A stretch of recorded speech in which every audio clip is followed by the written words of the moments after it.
Hey guys, welcome back for another video. For today's video, we are going to be looking at a couple of the comments that you guys have left in the past, few months. So yeah, answering some questions. We're going to look at builds that I've completed that I'm busy doing videos for. So yeah, for the first comment, can I ask which one is better? 256 gigabyte NVMe SSD up to 1900 megabits per second, plus speed ultra fast, which costs more, or a 1 terabyte hard drive, 720 RPM, 64 megabyte cache, high performance hard drive, which costs less. Please tell me which. I'm assuming it's which one to take.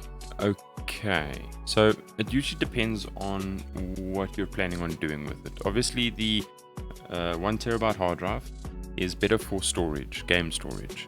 Usually in my builds I do a boot drive, which is the NVMe SSD, and then a storage drive, for example a 1 terabyte for a storage drive. Biggest difference is load times, so your PC will start up faster if you're running the operating system on an NVMe drive.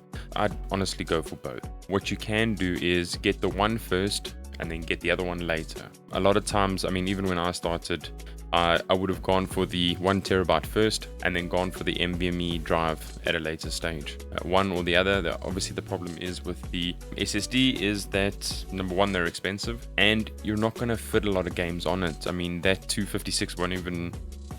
Warzone's going to be a bit of a struggle to put onto that size hard drive. Well, it won't be a struggle, but you won't have any other space on it. It's a bit of a problem. So ideally is to get both, but you don't have to get them both straight away. Usually what I do is for my builds I put in both, just so that you've got storage and you've got an NVMe for boot options.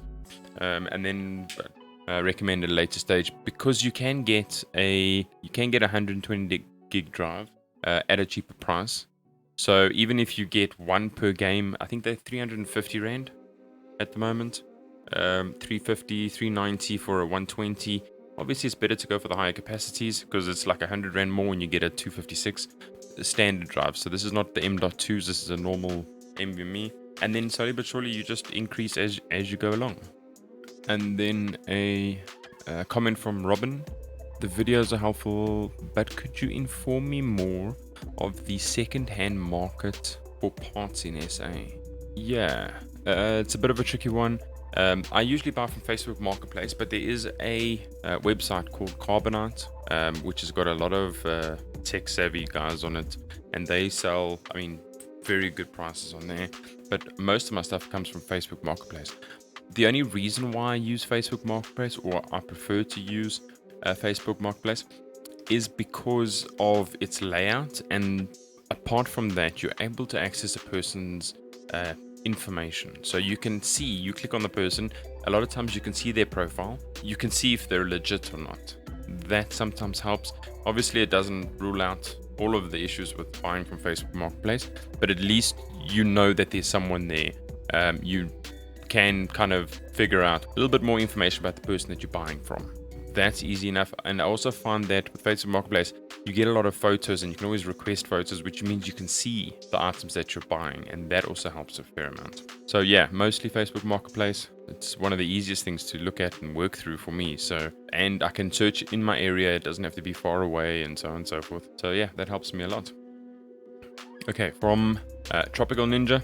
If you were building the best PC you possibly can for 8,000 Rand with graphics card and everything, what parts would you get and where would you get them from? Okay, so very interesting one. 8,000 Rand is a bit of a push. I actually did one recently for that price range.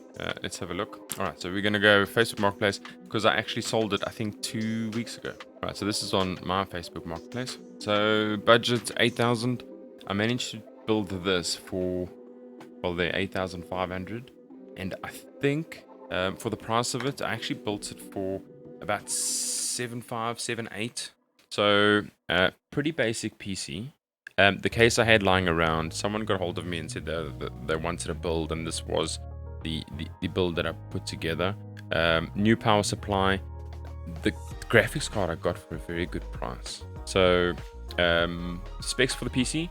A Intel i5 8500, Decent CPU, 6 cores, 6 threads, boost clock of 4.1 with a 310M-K motherboard, 16 gigs RAM, the 2400 megahertz. We'll have a look at that now. A 1650 with a SSD 120 for the operating system, 1 terabyte WD Blue, a brand new 550 Antec Atom V550 power supply.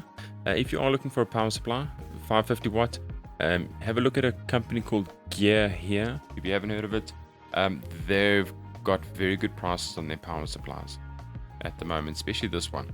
For the case, I had an Armageddon Nimitz N5 lying around, so yeah, so that helped. And then I had some fans, so decided to get a additional fan kit. Coolmon, you can get them from Takealot. I think they're 416 rand. Kit of 4 fans. I had three. Sorry, it comes with 3 fans. I had 2, so I bought the kit and then made it 5 fans. And then obviously, yeah, that's it there. I mean, very basic. Standard cooler, standard, pretty much everything. Not a bad looking build, 8,500. And understand that a lot of times you guys can actually build this thing for cheaper than what I can. For example, you wouldn't need 5 fans, so paying an extra 400 and something rand just to complete the fans, you may not need it. Not only that, you may already have a power supply, and you may already have a case. I mean, if you've already got a power supply and a case, the power supply is 500 bucks. So 500 rand for power supply. A case is 600-700 rand. If you've already got those things, then you can save money on it. Obviously, I do a complete build, so I add the little extra pieces in order to complete it. Same thing, the 120 gig WD Green SSD. I think that one that I bought was also about 400 rand or 350. So you don't necessarily need an SSD. I just prefer to sell it with an SSD. So I mean, that could set your budget back quite a bit. You could save probably about 2 grand on just the added pieces, odds and ends that I've added into it. All right, so thank you very much for that comment. Another question. Okay, want to buy a budget build. What do I do? Okay, tough one. Decide on what games you want to play. For example, if you want to play Fortnite's minimum PC requirements is practically nothing. For example, this is Fortnite. Fortnite's minimum PC requirements is an Intel i3 3225 or AMD equivalent. RAM, 4 gigs of RAM. Storage, 16 gigs of storage. A GPU, you don't even need a GPU. It says you can run it on Intel HD 400 graphics. Intel Iris. So yeah, it depends on what game you're looking to play. The problem is if you stick to these minimum specifications required for Fortnite, you're going to run into problems. And it's not like hectic problems, it just means it's not going to run nicely. You don't need much. Decide on what game you want to play. Decide on, I mean, you got to start somewhere, right? This is not a console. That's one of the biggest issues, because if you go console, it can play whatever game is launched for the console. PC is a very different story, unfortunately. So you don't really need much. Usually I say, I mean, you can go for 4-core, 4 threads, anything like that. Obviously, preferably newer. So if you're just looking to run Fortnite, you can go 6th gen, you can go 7th gen. And with a 6th gen CPU, motherboard, and RAM, you can pick them up for like 2,000 rand. So 8 gigs RAM, 6-core, 4-core, 4-thread. And for a graphics card, I mean, even a 1050. They are quite pricey at the moment, but you can pick them up pretty cheap.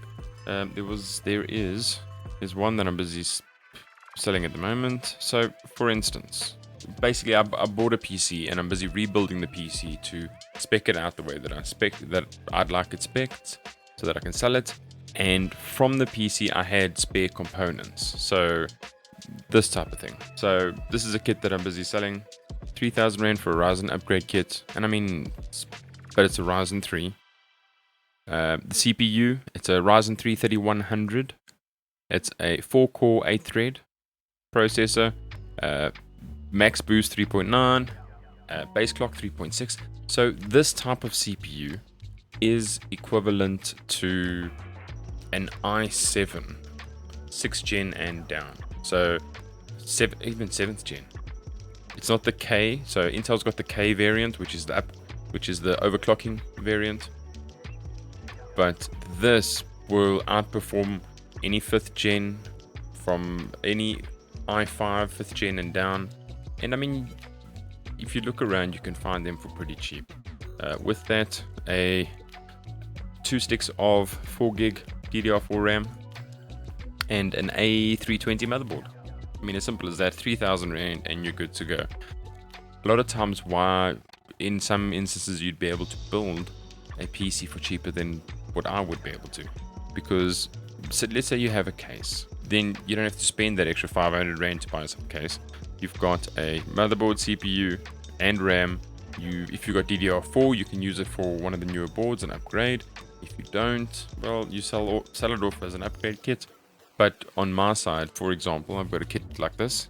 I still need to get power supply, so I'm selling it to someone. So power supply case, fan kit, hard drives, and if the GPU alone costs 3,000 and the upgrade kit costs 3,000, then you're looking at a 6,000 Rand build without any hard drives, without any fans, without any RGB, and without any case. So it becomes a bit of a problem. I mean, I can spend 1,000 Rand on storage, so you got 1,000 Rand for storage, and then you've got 1,000 Rand left over, and already you're pushing about 8,000 Rand. So it becomes a bit of a problem. That's usually why I try and push a little bit higher. So now 8,000 Rand build for this is like a midway. But I mean, you can pick them up, and this thing will play Fortnite perfectly once you get a GPU into it. If you've already got a GPU, then you're sorted. I mean, then you only have to spend 3,000, and guess what? You go from whatever you're on, 4th gen, 5th gen, 6th gen, up to this, and so basically you'd be able to go to a 3600. I don't know if I'd push it further than that, but 3600, 3800, so Ryzen 7, Ryzen 5 from a Ryzen 3. So it gives you a little bit more options, a little bit more flexibility. All right, cool. Guys, thanks very much for the comments, and we'll catch you in the next video. Up next, we'll be having the past 3 weeks. The past 3 weeks I've been pretty busy with a whole bunch of builds. We've got a whole bunch of videos coming up for builds from the past few weeks. So keep well, and then we'll catch you guys in the next video.